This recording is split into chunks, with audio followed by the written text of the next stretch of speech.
তো টাকা কিভাবে বাড়বে? আপনারা বেশিরভাগ মানুষই আমার ভিডিও দেখেছেন। আর আমার বেশিরভাগ ভিডিও তো আমি স্টক মার্কেট সম্পর্কে বানাই। তো এটা আমি ধরে নিচ্ছি, অ্যাজিউম করছি যে আপনারা কিছু মানুষ স্টকে ইনভেস্ট করেন। তো স্টকে আমাদের কখনো লস হয়, কখনো প্রফিট হয়। বাট বাসায় বসে আপনি স্টক থেকে যা ইনকাম করবেন, ৳১০০ য় শেয়ার কিনলেন, পরের বছরে ৳২০০ য় বেচলেন, ৳১০০ ইনকাম করলেন। তো এরকম তো অল্প কিছু ইনকাম করতেই রয়েছেন।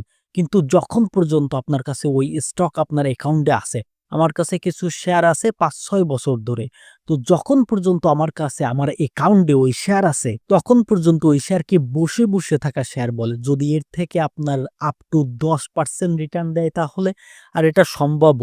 SLBM স্টক, ল্যান্ডিং অ্যান্ড ব্রম মেকানিজম, যার কারণে আপনি বসে যে শেয়ার আপনার ডিমেট অ্যাকাউন্টে আছে, ওর থেকে আপ টু 10% ইন্টারেস্ট, 10% সুদ ইনকাম করতে পারবেন। শেয়ারের ইন্টারেস্টের পরের স্টেপ। আর এই সম্পর্কে আমি আগে অনেক বলেছি, কিন্তু এখনো পর্যন্ত দেখতেছি মানুষ করতেছেই না।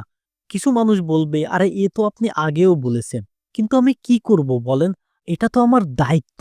কিন্তু আপনারা তো করছেনই না। আর আমি একদম সঠিক। এইগুলো না করলে জীবনে আপনারা কখনোই একজন ভালো সেভিং ম্যান হতে পারবেন না।